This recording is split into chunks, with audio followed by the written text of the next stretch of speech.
Nilunok ni Deng Yuanbo ang kanyang laway at umiling. Hindi kita pipiliting makipaglaban sa kahit sino. Hanggang magampanan mo lang ng maayos ang trabaho mo, ayos na ako. Tumingin siya kay Jiang Yi at malinaw na sinabi, mas mahalaga sa akin ang gusto mong gawin kaysa sa kung ano ang ginagawa ng Samsara team, iyon lang ang mahalaga sa akin. Biglang naisip ni Jiang Yi na ang tunay na layunin ni Deng Yuanbo ay pigilan si Gao Changkong na makapagpatuloy. Hindi mo ba pinagkakatiwalaan si Gao Changkong? Hindi lang siya, sagot ni Deng Yuanbo ng seryoso.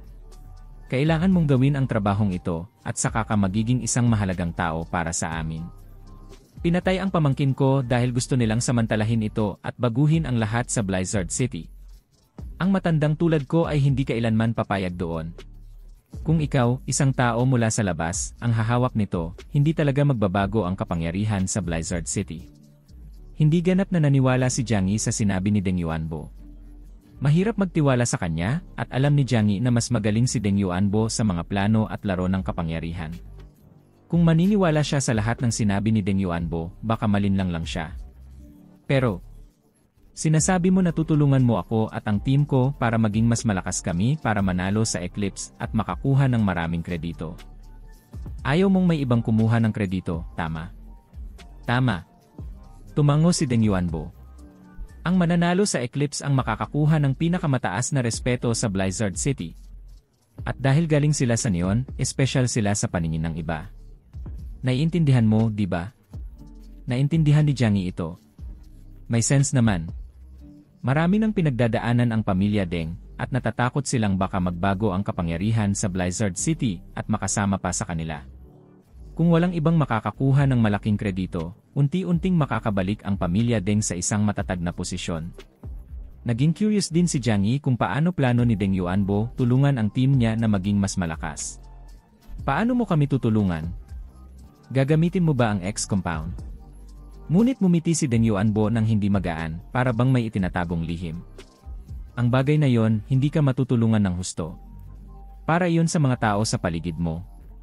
Nalito si Jiang Yi. Ha? Hindi ba't para sa akin yon? Sinabi ni Deng Yuanbo, matapos ang maraming laban, nakalikom ka na ng maraming lakas mula sa iba't ibang mutadong nilalang. Nagulat ako nang marinig ko ito. Talagang bihira ang magturo ng kasing lakas mo sa labas ng syudad. Pero nagawa mo. Parang milagro. Naalala ni Jiang Yi si Yuan Kongya saglit. Si Yuan Kongya ay nakakuha ng lakas mula sa higit 30 mutadong nilalang at nakapag-unlock ng isang bagong, malakas na kakayahan. Sa huli, si Jiang Yi ay kumuha rin ng bahagi ng lakas na yon. Isang hindi ka panipaniwalang swerte yon. Kung wala iyon, hindi siya magiging kasing lakas na ngayon. Nagkataon lang iyon, tugon ni Jiang Yi ng kalmado. Sinabi ni Deng Yuanbo, kahit hindi ko alam ang lahat ng dinaanan mo, malinaw na narating mo na ang isang punto kung saan mahirap ka nang maging mas malakas. Sa puntong ito, kahit pa magdagdag ka ng mas maraming mutadong lakas, wala na itong gaanong silbi. At syempre, hindi rin kayang solusyonan ito ng X-compound. Kumuha siya ng maliit na tasa mula sa mesa at nagsabi, ang tasa na ito, parang ang lakas mo. Hanggang dito lang ang kaya nitong tanggapin. Kahit anong dami ng idagdag mo, babahalang. Agad na naintindihan ni Jiang Yi. Ibig mong sabihin, ang limitasyon. Tumango si Deng Yuanbo habang ngumiti. Tama. Naalala ni Jiang Yi si Deng Shentong, na nakarating na sa isang katulad na limitasyon. Inilabas niya ang isang ngiti na parang nangaasar at sinabi, wala ka pang alam kung paano ito malalampasan, no? Kung kaya mo, hindi sana delta level lang ang lakas ni Deng Shentong. Nang mabanggit si Deng Shentong, nagbuntong hininga si Deng Yuanbo. Tama, may limitasyon siya. Delta na ang pinakamataas na kaya niyang abutin. Sinusubukan naming talunin ang hadlang na yon para maging mas malakas pa siya. Pero ang genetic na mundo ay isang bagay na kahit mga Diyos ay hindi kayang ganap na kontrolin. Masyadong mahirap para sa mga ordinaryong tao. Itinutok niya ang tasa ng tsaa kay Jiang Yi. Ganoon din sa'yo. Kahit malapit na sa lakas ng investigation captain ang lakas mo ngayon, mahirap nang mag-improve ng mabilis. Kaya, ang pinakamagandang opsyon ay tulungan mong maging mas malakas ang mga kasama mo sa team. Nagbuhos si Deng Yuanbo ng tsaa para sa sarili at habang umiinom, tumingin siya sa labas ng bintana. Kita niya si Liang Yu na nasa kabilang kwarto. Para maging mas malakas, kailangan mo ng isang lalagyan na malaki at matibay para maglaman ng lahat ng enerhiyang iyon. Kung hindi, hindi ito gagana. Hindi lahat ng tao ay kayang magsagawa ng ganitong eksperimento. Kailangan mo ng isang tao na may tamang kakayahan at matibay na isipan. Binalingan niya si Liang Yu. Ang teammate mo, si Liang Yu, ay parang isang mahalagang hiyas. Kung ma-develop pa niya ang mga kakayahan niya, maaari siyang maging kasing lakas mo. Malaking tulong siya. Madali ring nalaman ni Deng Yuanbo ang background ni Liang Yu. Impressive. Ang pamilya niya ay practicing martial arts sa loob ng 3 henerasyon. Ang lolo at tatay niya ay parehong mga master. Si Liang Yu mismo ay isang eksperto sa higit sa 300 na estilo ng martial arts, kabilang na ang mga banyaga. Naging top-level martial artist siya nang mag-17 at naging bodyguard pa ng mga importanteng tao. Isang tao tulad ni Liang Yu hindi lang bihira. Isa siya sa 1,000,000. Tumingin si Deng Yuanbo kay Jiang Yi, ngunit hindi niya sinabi ang nasa isipan niya. Alam niyang mas may potensyal pa sa pag-unlad si Liang Yu kaysa kay Jiang Yi. Matapos lahat, kinakailangan ng lakas at kasanayan para maging bodyguard ng mga matataas na tao. Paano naman si Jiang Yi? Isa lang siyang maliit na warehouse manager sa Tianhai City. Kahit may talento siya, hindi siya kayang ihambing sa isang tulad ni Liang Yu na sinanay na simula pagkabata. Kaya, anong masasabi mo, Jiang Yi? Gusto mo bang tanggapin ang tulong ko? Wala itong magiging masama sa'yo, puro kapakinabangan lang. Para manalo sa mga laban sa hinaharap, kailangan mo rin ng mga tao na maaasahan. Tumingin si Jiang Yi sa sapatos ni Deng Yuanbo, medyo nag-aalala ang mukha at iniisip niya sa sarili. Maaari ba niyang pagtiwalaan si Deng Yuanbo? Mahihirapan siyang magdesisyon. Pero malinaw na malaking pagkakataon ito para sa kanya. Kung hindi nangyari ang kay Deng Xiantong, hindi siya matutulungan ng pamilya Deng. Masisira kung hindi niya ito samantalahin. Hindi minadali ni Deng Yuanbo si Jiang Yi. Sa halip, sinabi niyang mahinahon, mag-isip ka muna. Siyempre, hindi mo kami ganap na kilala, kaya't normal lang na mag-alinlangan. Pero bihirang pagkakataon ito para sa'yo. Sana hindi mo palampasin ang magandang hinaharap. Huminga ng malalim si Jiang Yi at nagsabi, kailangan ko pa ng oras para mag-isip. Hindi magtatagal, bigyan mo lang ako ng konting panahon. Umiti si Deng Yuanbo at nagsabi, siyempre, maglaan ka ng oras. Dahil hindi pa sigurado si Jiang Yi, nagdesisyon siyang kausapin si Yang Xinxin tungkol dito. Agad na pumunta si Jiang Yi sa lounge sa kabilang kwarto at nakita si Yang Xinxin at Liang Yu. Inanyayahan niya silang pumasok para mag-usap ng pribado. Malaking oportunidad ito at ayaw niyang masayang ang oras. Babalik din ang eclipse balang araw, kaya't bawat sandali ay mahalaga. Kailangang magdesisyon ng mabilis. Matapos marinig ang paliwanag ni Jiang Yi, biglang naging interesado si Liang Yu.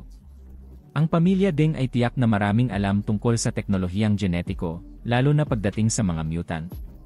Ayon sa sabi-sabi, ang mga genetic na potion sa Blizzard City ay na-develop sa tulong nila.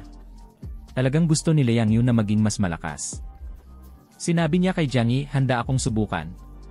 Ako na ang bahala sa mga maaaring panganib. Hayaan mo akong mag-eksperimento muna, at kung gumana at walang masamang epekto, saka na lang subukan ng iba. Tumingin si Jiang Yi sa kanya at tinanong, laging ganito ka ba katapang? Hindi niya alam kung ano ang iisipin tungkol sa kanya. Si Liang Yu ay parang laging may pakiramdam na kailangang tulungan ng iba, pero iniisip ni Jiang Yi na minsan ay hindi niya inuuna ang sarili niyang kaligtasan. Nagbunto ng hininga si Liang Yu, ano pa nga bang magagawa natin? Malapit na naman tayong lumaban sa eclipse. Kung hindi tayo magiging mas malakas, magiging pabigat lang kami sa'yo. Naalala niya ang nakaraang laban. Kung hindi siya kasama ni Jiang Yi, kaya niyang talunin ang eclipse mutant. Malabo. Ang eclipse mutant ay nakakuha na ng mga kapangyarihan mula sa maraming ibang mutante. At siya, kumain lang siya ng mga tira-tirang kapangyarihan mula kay Jiang Yi. Nakita niya ang lakas ng 2 eclipse muon, pero kulang pa rin ito para maging sapat na malakas siya. Gusto niyang maging mas malakas, kaya niyang protektahan ang lahat ng tao sa paligid niya. Naiinis siya sa pakiramdam ng pagiging mahina, at hindi kayang tumulong kapag kailangan siya ng iba. Noong mga oras na yon, nagsalita si Yang Xinxin matapos mag-isip ng mabuti. Sa tingin ko, dapat natin tanggapin ang kanilang alok. Tumango si Jiang Yi, oh. Xinxin, anong sa tingin mo? Tumingin siyang Shinshin kay Jiang Yi at pagkatapos kay Liang Yu at tahimik na nagsabi. Wala namang dahilan ang pamilya Deng para saktan tayo.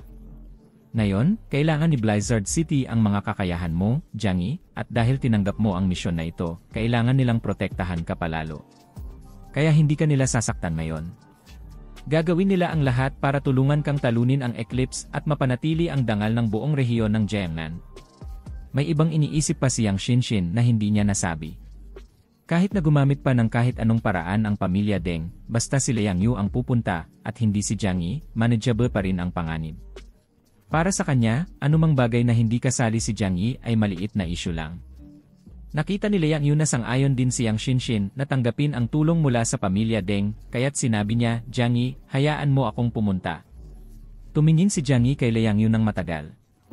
Matapos mag-isip ng ilang sandali, nagdesisyon siyang makipagtulungan sa pamilya Deng.